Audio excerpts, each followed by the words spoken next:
Ah, Good morning mga par. Nagising nga pala ako dyan ng 4:30 para maghanda na naman ng almusalin ng mga papasok, mga anak ko at yung asawa ko. Yan, tinimplahan ko na sila ng kape sa panganay ko at sa asawa ko. At gatas naman sa bunso ko. Kasi yung pangalawang anak ko di naman nagkakape talaga. Hindi rin nag-almusal, diretso sa school na siya kumakain. Yan, nilatuan ko nga pala sila dyan ng tosino. Medyo may katagalan kunti kasi inano ko muna siya sa tubig, at nang mawala yung tubig tsaka ako siya lalagyan ng mantika. Yan ang routine ko sa araw-araw habang wala pa akong trabaho. Yan lang tanging may tutulong ko sa asawa ko kasi siya yung nagtatrabaho. Ako yung housewife ngayon. Yan. Medyo busy kasi 4:45 na eh. Medyo pag alangan na yung oras kapag binagal-bagalan pa natin kilos.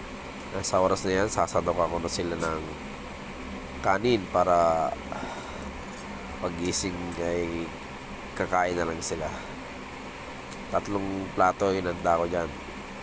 Sa asawa ko, sa bunso ko at sa panganay ko. Kasi nga, yung pangalawa ko kasi talaga anak, hindi kumakain yun sa umaga. Pagising yan, diretso ligo na yan.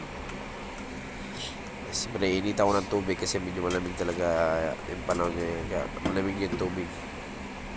Kaya kailangan talaga nilang mainit na tubig para papaligo. Ayan. Sasandok na ako dyan. Habang inaantay kong maluto yung tosino. Para pag naluto yung tosino, oras na para gisingin ko sila. Kaya yung ibang tatay dyan, gawin nyo rin yung ginagawa ko. Kasi nyo yung pamilya nyo sa umaga.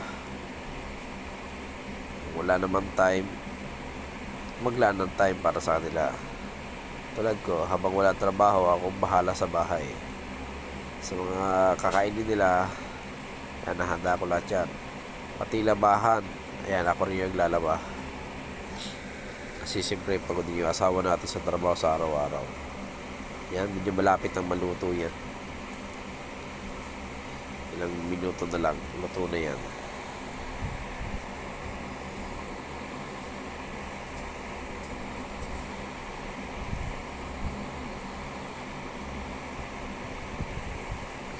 Yan, sa